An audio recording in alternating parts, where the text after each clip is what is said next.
First of all, I always thought that breast cancer was a white woman's disease. I didn't know that black women got breast cancer, and that was mainly because all the promotions featured white women. So I just thought, oh, black women don't get this.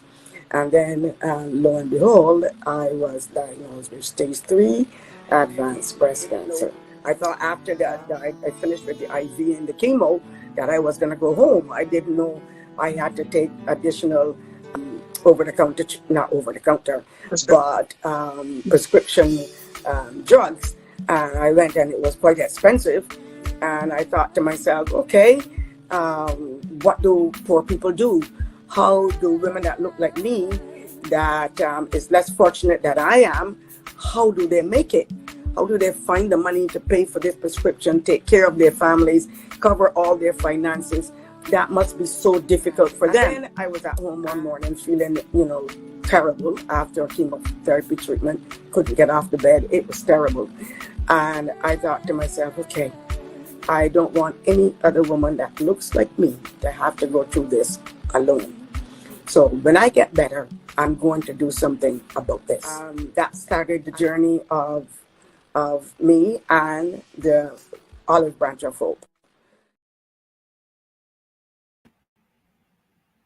Welcome, welcome, welcome to all of our visionary women, our tremendous sisters who are out there building legacies and memories and doing good things in this world. We are so happy to be celebrating Women's HERstory Month with you with our 30 Days of HERstory campaign and Lymphedema Awareness Month, which is what we are talking about all year long with our nonprofit partner, the Olive Branch of Hope.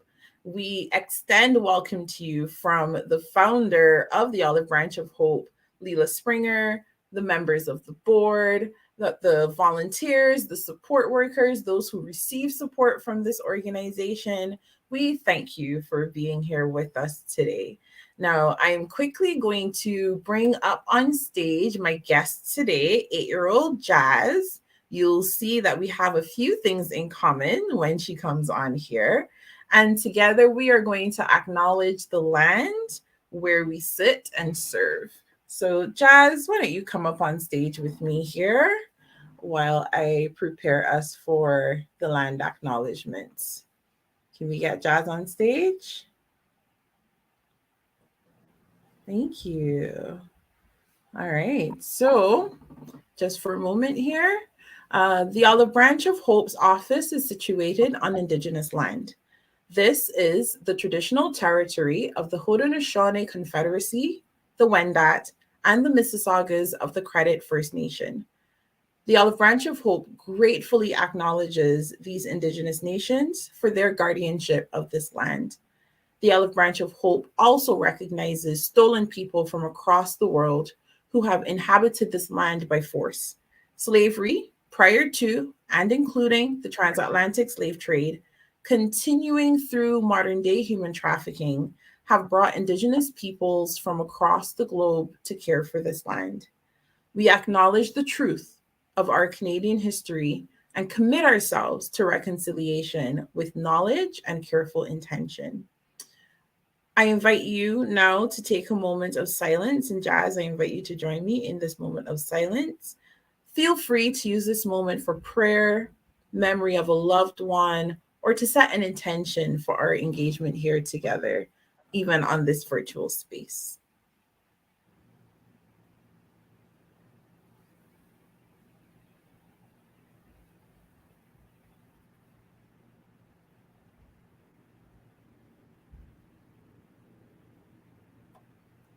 Thank you, Jahz, for joining me in this moment to acknowledge those who have come before. And now here we are getting a chance to chat with each other. How are you doing, Jahz? I'm fine. Well, how are you? I'm doing well, thank you. So let's talk a little bit about you. Tell us about you. What are things that you like to do? Tell us about this thing on your shirt. This thing? Uh-huh. Well, Ever since I was a child and to now, I've always liked music. Uh, I couldn't sleep without music. I couldn't work without music. I couldn't do anything without music. And this logo has, what's it called again? A treble clef? A treble clef. A treble clef. And then and it's like a signature for the name of my business called Genesis of Jahz. Now the things that I like to do is make stuff for my business, like jewelry, like clothing. I even started sewing a dress, but that didn't go well. What I like to do a lot is I sometimes create stuff, like I'd either make more earrings or make more pieces of clothing. And then I love building. It's like me as a tiny engineer. As a tiny engineer, you said? Yeah. You said you love building? Is that what you said? Yeah, with Legos. And when I make earrings, for some reason, it's funner when you're being just a tad bit rushed. So, like, I think I got 16 done. And I got a lot done. They're baggaged, they looked beautiful. And I also had this beautiful set that was made. I can't believe I actually sold it. And that's basically it. Are there any other hobbies you have outside of what you like to do in your business? I love coloring and drawing. Yeah. I'm Any also, sports? and I love volleyball and basketball. All right. Probably soccer. All right. So, Jahz, you have a lot going on there. You have your business and different things that you like to do in your business. You like to build and you like to play sports like volleyball and basketball and maybe a little soccer. Yeah. Yeah. So now you said ever since you were a child, you liked music. Oh, you're still a child. I'm not a child, I'm a kid. You're a kid. I am so sorry. You're a kid. But when you were a child, did you have things that you wanted to do? Did you have like ideas for your future? Well, I remember this part when I was 3, and I asked my mother, "Can I jump inside of the TV?" And it's another way of me saying I wanted to be an actress, which is kind of what I do now. Because I also thought cartoons were real. So I was watching Elsa and I wanted to join them. So I asked my mother if I could go inside there. And my mother was just laughing hysterically. And she also taught me how to make earrings younger. I was like 3, 4, sometime around there. I was already putting beads on earrings, and then she taught me how to use tools. So when you were a child, and now that you're a kid, you wanted to be an actress. Was there anything else that you wanted? Or how about now that you're a kid and you've grown up a little bit more? You know, is there something that you want or dream for, something that you have a clear picture of in your mind? It's to be a NASA scientist. To be a NASA scientist? Is that the dream? Yeah, kind of. Is there anything else in there that you dream to be able to do as you get older? I want to design clothes, Mm-hmm. like dresses or outfits. What else do you want to do?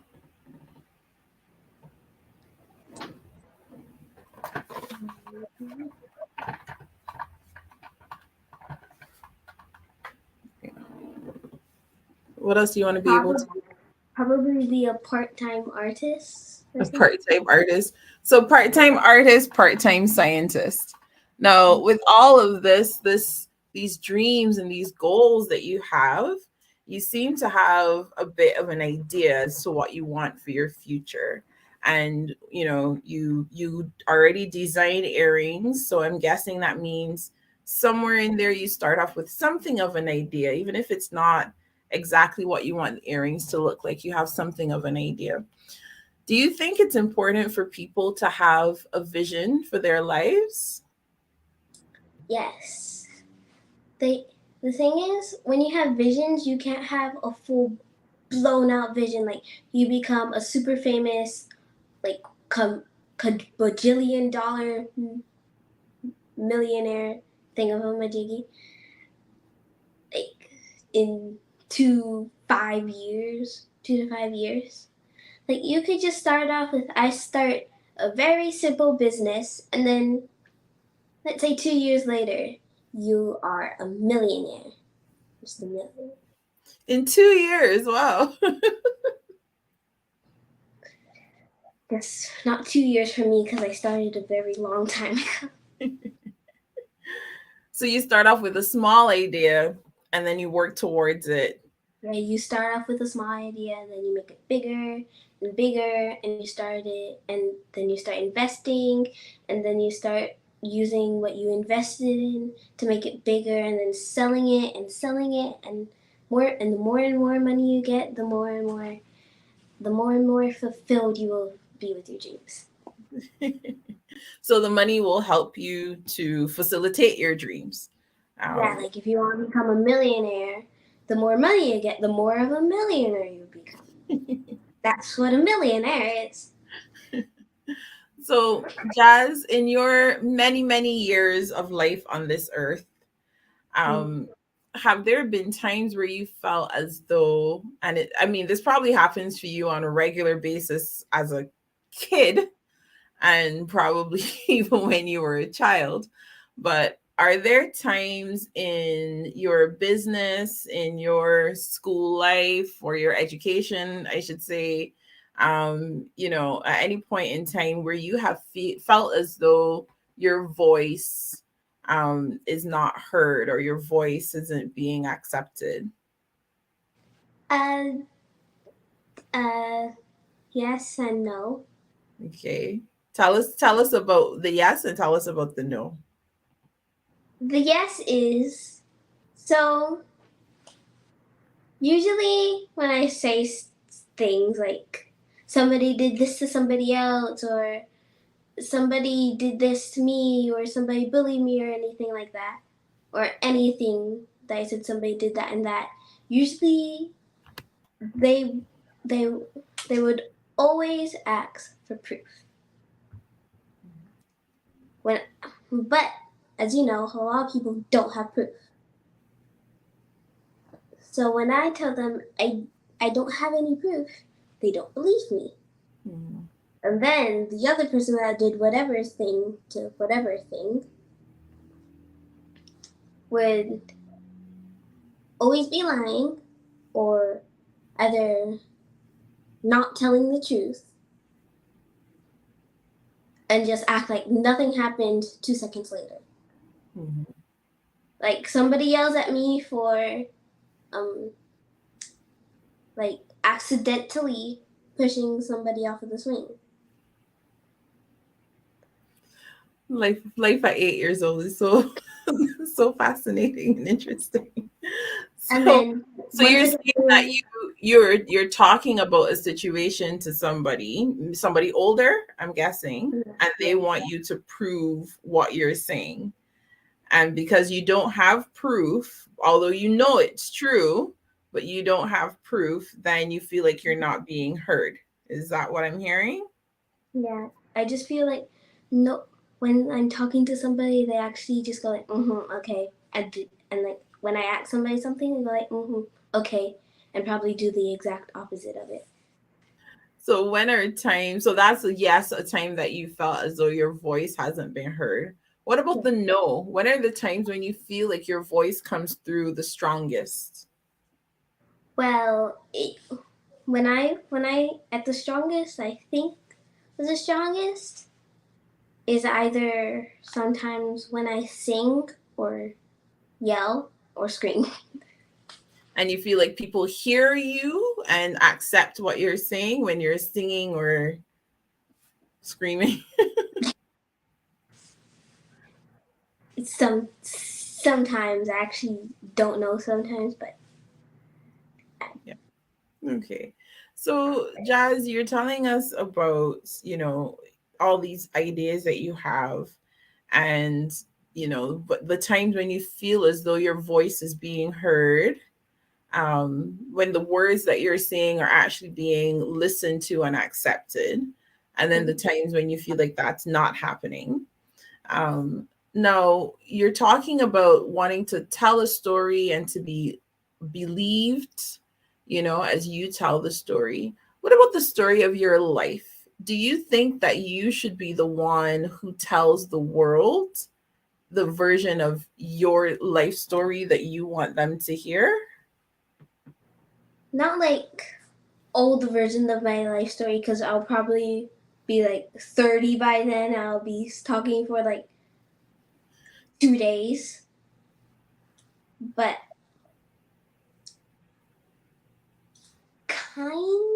kind of not. So, would you rather somebody else tell your story, as in somebody else talks about your life, or would you want to be the person who says what your life is all about? Well, can I make an example? Sure. So, like you do in your book, you tell other people's stories. I want to be the person that tells my story and other people's stories. Well, that's fair. That makes sense. So, tell us, Jazz, when you hear the word victory, you said you like some sports, you have some big ideas for what you want to do in your business. So, tell us, what comes to your mind when you hear the word victory? What comes to my mind when I hear victory is like just winning anything. Like you could win just winning anything. Like even if it's bad, it's still winning. Like you did something, you got something in the reward of what you've done. Like let's say you had to walk through like a barbed wire to get this reward and you got like $3. You still got $3. $3 is better than 3-0.